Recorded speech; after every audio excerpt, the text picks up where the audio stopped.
नमस्कार, बिहार के digital media का जनक भारत लाइव देख रहे हैं आप। बिहार की राजनीति है और बहुत टेढ़ी खीर है, इसको समझना बहुत आसान तो नहीं है।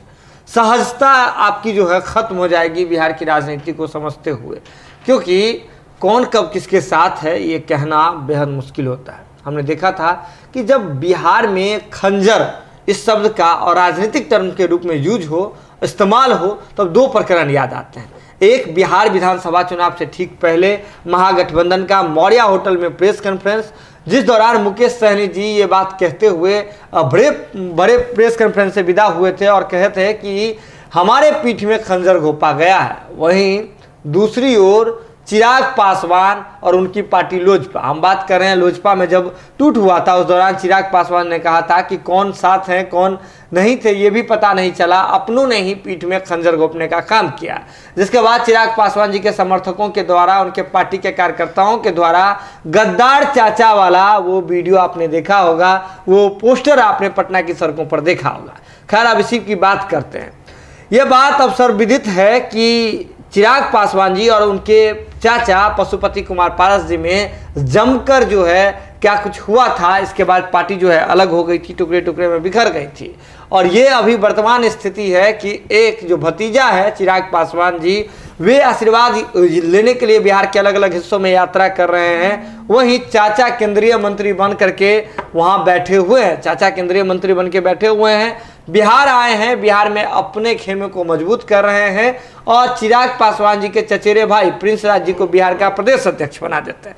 ये तमाम चीज़ें हमने देखी। इसके बाद लोजपा का जो ये विवाद है, इसकी चर्चा दूर दूर तक हुई कि किस प्रकार से जो भाई भतीजे बात वाली जो बात है वो भविष्य की राजनीति में नहीं चलेगा। बड़े बड़े पत्रकारों ने इस पर खुल करके बात की थी, लेकिन राजनीति है और बिहार की राजनीति है, कब किस ओर करवट ले ले इसके बारे में नहीं कुछ कहा जा सकता।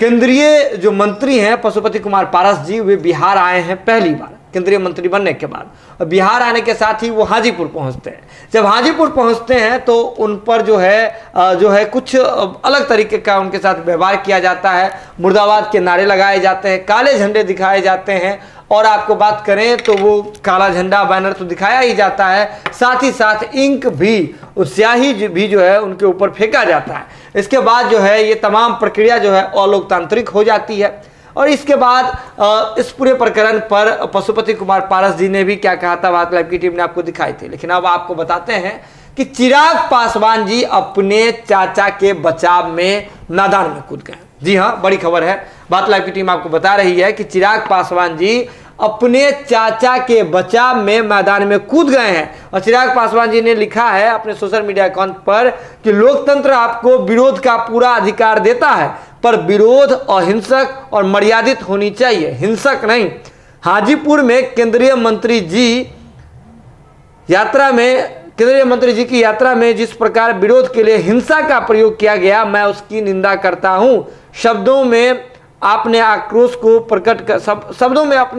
प्रकट करें, न कि हिंसा से। देखिए, चिराग पासवान जी ने ये बात इशारों में अपने चाचा जी के लिए तो लिख दी है, लेकिन उनका नाम लेने से उन्होंने परहेज किया है। मतलब चाहूंगा मैं तुम्हें सांझ सवेरे, फिर भी तेरे नाम को तेरे आवाज में न दूंगा, ये बात सत्यापित हो रही है बिहार की राजनीति में। चिराग पासवान जी ने कहा है, लोगों से अपील करते हुए कहा है कि आपको विरोध करने का पूरा अधिकार है, लेकिन आपका विरोध लोकतांत्रिक तरीके का होना चाहिए, अहिंसक होना चाहिए। हाजीपुर में जो केंद्रीय मंत्री गए हैं, यानी कि चिराग पासवान जी के चाचा पशुपति कुमार पारस जी जो केंद्रीय मंत्री बने हैं लोजपा से, वे जो गए हैं हाजीपुर, वहां जो आपने उनके साथ विरोध करने के लिए हिंसा का जो प्रयोग किया, इसकी मैं निंदा करता हूं। ये बात चिराग पासवान जी कह रहे हैं। तो आपको याद है एक नई रणनीति हम लोग बता रहे थे, भारत लाइव की टीम ने बताई थी आपको, और आपने कहा था कि फेक है, कि अभी तो 3 साल का समय वक्त बाकी है,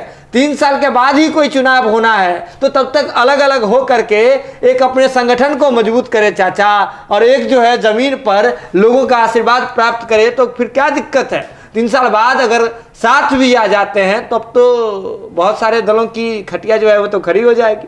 जो है बात आपके साथ बहुत सारी बातें अभी है, और भविष्य के भीतर बहुत सारे राज छुपे हुए हैं। जो कुछ भी सामने आता है भारत लाइव की टीम सबसे पहले आप तक पहुंचाएगी। इसके लिए जरूरत है कि बात लाइव की खबरों को आप यूं ही देखते रहें, शेयर करते रहें और हमारा मनोबल बढ़ाते रहें। बहुत बहुत धन्यवाद। वीडियो पसंद आई और वह बिहार के राजनीति और बिहारियत से सरोकार रखेनी तो सब्सक्राइब बटन दबा के चैनल के सब्सक्राइब कर ली। ओजे एगो घंटी बा, ओकरा बटन दबा देला से कुल सटीक और मारक खबर रुआ मुफ्त में मिल जाई। अगर रुआ पत्रकारिता के हमनी के नया प्रयोग में सहयोग कर चाहतानी तो ज्वाइन बटन दबा दी। पेटीएम नंबर नोट कर ली 9386816700। धन्यवाद।